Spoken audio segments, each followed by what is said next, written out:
Saudara Ketua Umum Partai Solidaritas Indonesia Kaisang Pangarep menyinggung arah pernyataan para capres di debat perdana lalu. Kaisang bilang arah Anies dan Prabowo jelas, namun ia masih bingung dengan arah Ganjar.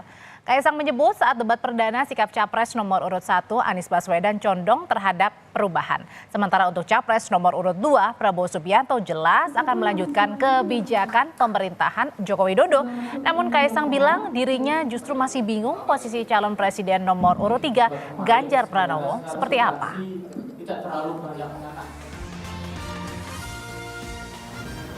Nomor 1 untuk perubahan udah jelas. Saya kira Pak Anies kemarin apa-apa setiap perkataan beliau kurang, ada yang kurang, nanti di kami akan diubah, apa-apa akan diubah. Dan kalau Pak Prabowo udah jelas juga akan melanjutkan. Memang kalau untuk Pak Ganjar saya masih bingung tadi positioningnya seperti apa. Ini menjaga kesehatan, jangan maklum. Merespons Kaisang, Ganjar Pranowo bilang seharusnya sebagai politisi Kaisang tidak boleh gampang bingung karena politisi harus bisa merespons dengan baik. Ganjar pun menyebut Kaisang harus memahami program yang disampaikannya secara utuh dan cerdas melihat persoalan yang ada. Ganjar juga menambahkan untuk memahami butuh belajar dan perlu waktu.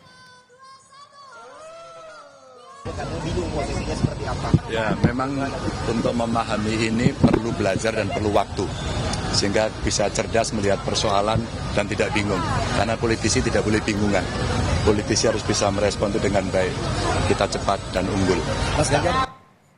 Dan soal Kaisang yang bilang bingung dengan arah pernyataan Ganjar Pranowo di debat perdana calon presiden, kita perbincangan sore ini bersama dengan Ketua DPP PSI Valdo Maldini, ada juga relawan Ganjar Mahfud Majdo Prai dan juga pengamat politik Universitas Al-Azhar Ujang Komarudin. Selamat sore, selamat petang Bapak-bapak.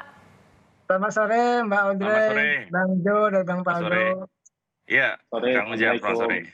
Oke, saya mau ke PSI dulu nih. Berdasarkan pernyataannya Sang Ketua Umum nih Mas Kaisang, sebenarnya apa sih yang bikin bingung Mas Kaisang ini dengan arah pernyataan dari Mas Ganjar di debat Capres Perdana, Mas Valdo? Ya, sebenarnya sih pernyataan Mas Kaisang soal Pak Ganjar tidak jelas itu merujuk pada apakah memilih antara keberlanjutan dan perubahan. Gitu. Bapak Prabowo kan jelas keberlanjutan, sedangkan Mas Anies perubahan. Nah, Pak Ganjar ini bagaimana? Kadang kan keberlanjutan soal IKN misalnya, kadang mengkritik pemerintah juga. Di situ kami kira ada ya kebingungan dan ketidakjelasannya gitu. Tapi justru ini bagi kami bentuk perhatian kami kepada Pak Ganjar gitu. Karena di debat itu tujuannya kan untuk mengambil hati pemilih yang belum menentukan pilihan. Pemilih yang setuju dengan keberlanjutan akan milih Pak Prabowo. Dengan perubahan milih Pak Anies gitu loh. Ini sekedar masukan agar posisinya bisa jelas. Dan kami berterima kasih juga dengan Pak Ganjar yang merespon Mas Kaisang bahwa politisi nggak boleh bingungan gitu. Dan saya sepakat gitu. Karena posisi kami jelas dan nggak bingung. Posisi kami keberlanjutan dan politik yang gembira. Itu posisi kami jelas dan tidak bingung. Dan kami harap nanti di debat tanggal 22 Desember nanti posisi Pak Mahfud jelas mau perubahan atau keberlanjutan. Seperti yang disampaikan oleh Pak Prabowo bahwa kita tidak boleh menyerang saat debat capres. Jadi artinya ini bentuk perhatian, bentuk kasih sayang kepada Mas Ganjar bagus, ya? Ya kita akui, kita kan mau terbaik untuk Indonesia. Tapi tetap apa yang baik harapannya di era Pak Jokowi kita lanjutkan. Jangan sampai mengkritik hanya sekedar kebutuhan elektoral. Kira-kira gitu Mbak. Oke, kalau Mas Jo sendiri ngelihatnya tadi kan Mas Ganjar bilang seharusnya Mas Kaisang juga belajar loh. Tapi dibilang Mas Valdo ini sebenarnya bentuk perhatian, bentuk kasih sayang Mas Jo.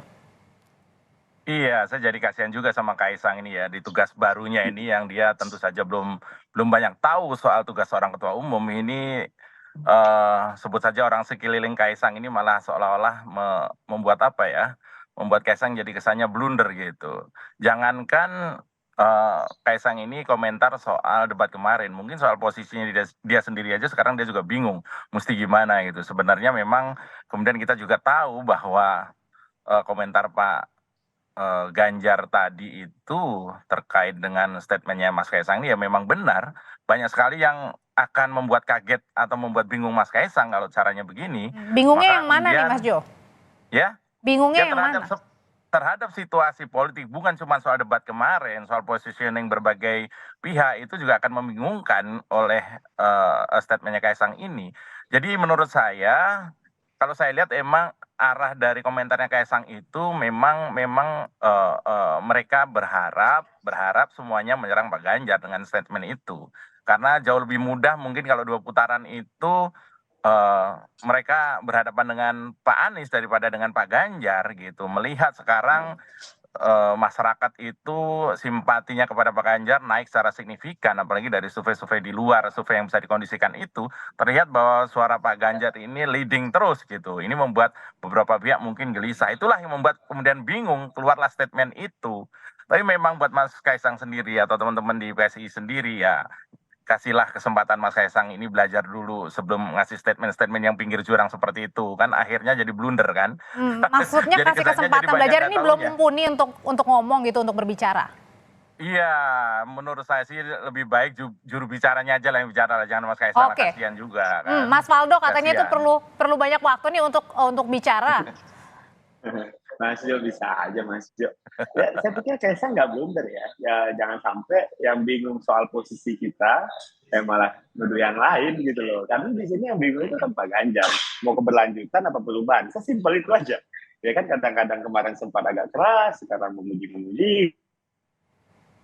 Gitu kan ya, apa ada perubahan strategi mungkin Om Jo bisa di-share gitu loh. Ke kita, Tuh Mas gitu, Jo. yang mungkin Oh iya, kalau Pak Ganjar dan Pak Mahfud kan jelas. Pak Mahfud sudah berapa kali juga menjelaskan, Pak Ganjar juga sudah beberapa kali menjelaskan. Yang baik tentu saja, karena PDI Perjuangan sebagai partai pendukung utama Pak Ganjar dan juga Pak Jokowi, itu akan meneruskan yang baik. Sementara yang mungkin di hal-hal yang kurang atau bahkan yang tidak disentuh, itu akan kita perbaiki dengan lebih cepat, lebih akurat, lebih berkualitas. Itu sudah pasti. Berarti artinya Posisi perubahan yang juga diambil. dong, hampir sama kayak Mas Anies nih maksudnya. Ya tentunya tidak perubahan seluruhnya, yang bagus kita kerjakan karena ada andil partai pendukung yang sama juga kan. Kemudian yang memang kurang bagus, seperti misalnya soal penegakan hukum, soal main-main dengan konstitusi. Itulah kenapa kemudian Pak Mahfud menjadi komplimen yang sangat penting dalam pemerintahan Pak Ganjar dan Pak Mahfud nanti, karena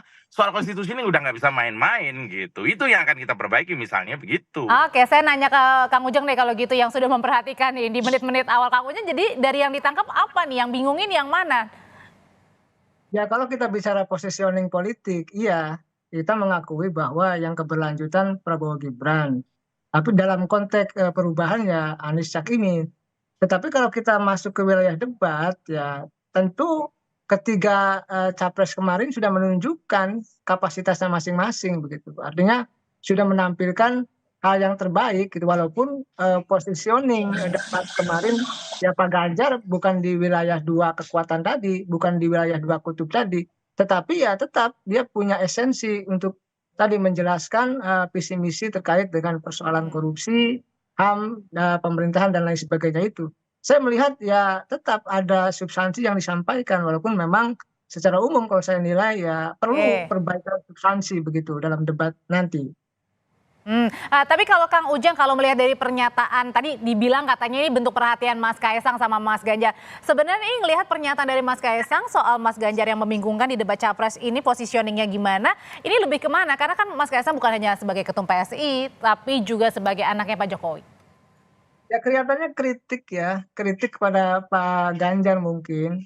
Ya saya sih melihat mungkin juga kritik sayang gitu, terkait dengan positioning kemarin. Tetapi saya melihatnya ya semua punya kapasitas lah. Pak Ganjar punya kapasitas, Pak Prabowo juga punya, Pak Anies juga punya. Tapi kalau dibilang positioningnya itu positioning politik di luar debat ya.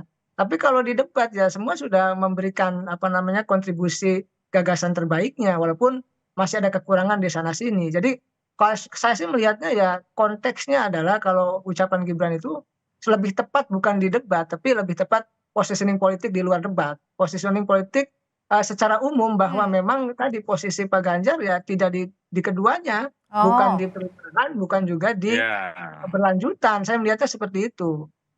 Oke, Mas, oke. Gimana, Mas? Tapi usai jeda ya, nanti kita akan bahasnya lagi. Tetaplah bersama kami di Kompas Petang. Tahan dulu Bapak-Bapak. Pak Ujang. Masih di Kompas Petang. Mas Faldo tadi kan sudah diarahin ya atau dijelasin tadi oleh Mas Jo kalau misalnya tadi posisi Mas Ganjar kalau misalnya dilanjutkan tapi kalau ada yang kurang-kurang ya diperbaiki dan dicepat begitu ya dengan cepat sasut-sasut gitu. Jadi sekarang Mas Waldo sudah ngelihatnya sudah clear posisinya Mas Ganjar ini nggak bingung lagi PS ini? Saya tanya sama Mbaknya dulu deh. Kira-kira itu jelas nggak posisinya, Mbak? Ya, tadi Ya. kan tadi udah Oke, disampaikan saya juga nanya oleh ke Mas Pak Waldo nih. Ujang. Sudah sampaikan oleh Pak Ujang bahwa memang ya ilmunya konkret gitu. Jadi ya memang ada kebingungan di posisinya Pak Ganjar tadi Pak Ujang ngomong gitu. Jadi Kaisang mungkin prihatin ya bahwa soalnya kan memang ada penurunan tren walaupun tadi Pak Jo bilang survei di luar survei yang dipublikasikan, even di poltreking pun juga turun. Karena kan pihak 03 ini kan kadang-kadang gitu. Dia bilang bingung, dua orang gitu. Tren turun dibilang naik gitu. Atau bingung ini terinspirasi dari Aldi Taher kali ya, saya nggak tahu juga. Tapi ya memang di survei poltreking September memang ada penurunan di Pak Ganjar sebenarnya. Dan Mas Kaisang ya kasih masukan dikit gitu. Posisinya harus jelas. Kalau enggak ya masa maunya trennya turun. Ya, sampai sekarang masih bingung nih ya. Pak Ganjar mungkin bukan orang yang nggak mau dengar masukan ya, tapi udah dibilang juga kayak Bu Mega kan juga bilang jangan kayak Orde Baru gitu loh. Jadi nggak mau kan dibilang kayak Orba nggak dengar masukan. Jadi kalau Mas Kaisang kasih masukan ya tadi bentuk kasih sayang dan semoga diterima. Kalaupun tidak, masukan Pak Ganjar diterima dengan baik. Terima kasih Pak Ganjar atas masukannya kepada Mas Kaisang. Oke, Mas Jo sekarang deh. Mas Jo tadi kan dibilangin kalau yang baik pasti dilanjutkan gitu ya, yang kurang-kurang mungkin akan lebih cepat sasut-sasut gitu. Nah kalau gitu untuk menegaskan positioning dari Mas Ganjar ini tetap mendukung pemerintahannya Pak Jokowi ke depan? Gimana tuh? Karena tadi masih bingung tuh. Gini loh, ya jadi gini loh sebenarnya menurut saya Kaisang ini kan temanya soal statement Kaisang kan. Kaisang ini sebenarnya yang bingung itu adalah ketika menyebutkan bahwa Anies itu antitesa atau lawannya Pak Jokowi. Sebenarnya kalau menurut kami, menurut saya terutama justru bukan berada pada Pak Prabowo ini soal penerusnya Pak Jokowi, tidak, karena sebenarnya Pak Prabowo ini kalau kita lihat justru antitesanya Pak Jokowi, di antitesa secara personal, antitesa programnya juga berlawanan. Ya kan, gimmick-gimmick dia, kemudian soal Gemo itu juga berlawanan juga dengan Pak Jokowi. Jadi sebenarnya Pak Prabowo itu bukan Pak Jokowi itu semua juga sudah tahu soal itu. Jadi ketika Kaisang menyebutkan keberlanjutan dari Pak Prabowo, kemudian yang berlawanan dengan Anies itu terbalik mungkin maksudnya gitu. Tapi kan Pak Prabowo sudah jelas juga ngomongin tentang meneruskan. Iya, Kaisang sendiri juga bingung kan sebenarnya dia itu kenapa kemudian balihonya jauh lebih banyak Kaisang daripada balihonya Fado misalnya kayak gitu kan. Jadi sebenarnya nyalek siapa kayak gitu. Ini sebenarnya kebingungan yang ada pada diri Kaisang sendiri yang kemudian dia coba samakan dengan kondisi debat kemarin. Saya sepakat dengan Pak Ujang tadi. Yang dikomentari Kaisang itu bukan soal debat, tapi secara politik, secara umum mungkin maksudnya itu. Tapi lagi-lagi saya jelaskan bahwa komitmen Pak Ganjar dan juga Pak Mahfud itu seperti yang saya sampaikan tadi, bahwa hal yang terbaik yang sudah dilakukan oleh Pak Jokowi itu pasti akan dilanjutkan dan jauh lebih cepat. Misalnya soal kartu sakti, soal kartu yang nggak perlu banyak-banyak, cukup dengan nik KTP saja bisa kita kerjakan semua hal.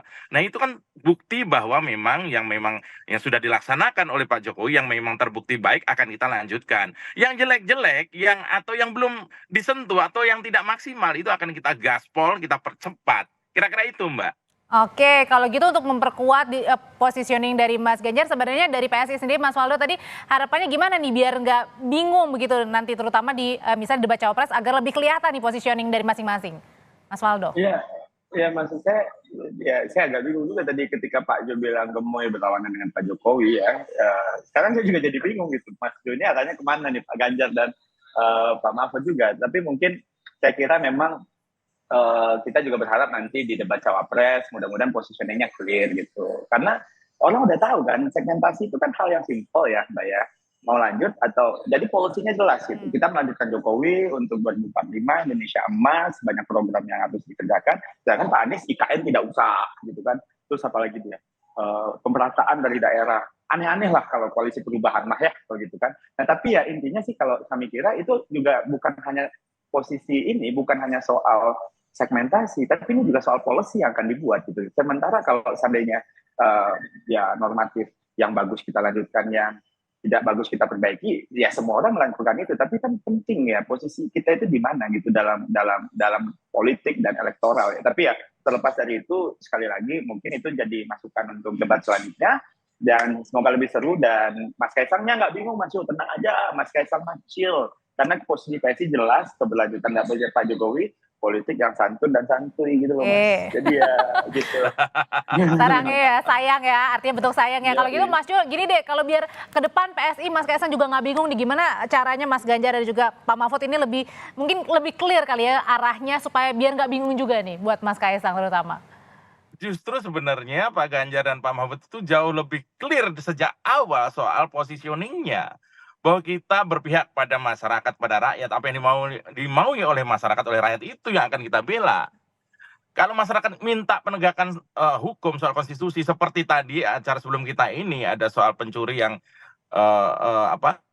terbunuh kemudian tadi ada kan, itu juga Pak Mahfud turun langsung ada statement beliau yang akan membela apabila sudah clear soal kasus-kasusnya. Nah, ini kan juga pernah dilaksanakan juga kan. Nah, maksudnya ini, kita ini, para relawan ini tidak kemudian cinta buta kepada Pak Jokowi, tidak. Tidak juga kita kemudian apa yang belum dilaksanakan oleh Pak Jokowi, kemudian kita juga merem, tidak juga. Kita ini cukup clear bahwa yang belum bisa dilaksanakan oleh Pak Jokowi mungkin karena sibuknya beliau ya sekarang ini, maka itu akan diteruskan secara serius oleh pasangan Ganjar Mahfud ini yang sudah bagus. IKN dan sebagainya sudah clear, itu ada dalam undang-undang, ada sejak dalam masa Bung Karno, itu akan kita teruskan, itu sudah clear. Ini tuh bukan clear pertempuran dan tadi berpihaknya kepada masyarakat siapa ya. Atau siapa melawan siapa gitu loh. Oke, Kang Ujang, untuk membuat lebih jelas nih, bukan hanya Mas Kaisang, mungkin buat publik nanti, terutama di debat cawapres, biar nggak bingung lagi. Ya kalau saya sih melihat begini, yang harus dipersiapkan adalah 3 hal. Pertama substansi ya. Jadi apapun temanya, apapun pembahasannya, ya semua kandidat capres-capres menguasai, itu penting. Jadi untuk nanti membedakan ada diferensiasi antara yang katakanlah mampu dan yang tidak kan di situ. Terlihat dari nilai penguasaan debat. Yang kedua penguasaan panggung ya, ini penting, gestur dan lain sebagainya menjadi penting karena itu akan dinilai. Yang ketiga ya bagaimana capres-capres bisa memprediksi katakanlah ya kira-kira pertanyaan apa yang akan muncul dari moderator maupun dari lawan debat. Ya paling tidak 3 hal itulah yang harus betul-betul dikuasai ya oleh para kandidat untuk untuk bisa mendapatkan poin ya. Penting di mata publik karena bagaimanapun debat ini menjadi sebuah kampanye formal ya yang diadakan oleh KPU untuk memberikan ide, gagasan, visi misi program dan platform terbaik dari para kandidat. Oleh karena itu momentum itulah yang harus dimaknai sebagai momentum yang terbaik lah untuk menyampaikan gagasan-gagasan untuk Indonesia yang lebih baik ke depan begitu Mbak. Supaya lebih jelas juga ya kepada publik untuk memilih nanti ya di Pilpres. Terima kasih Kang Ujang, terima kasih Mas Jo, terima kasih Mas Faldo, sehat selalu semuanya. Terima kasih semuanya. Faldo, Kang Ujang.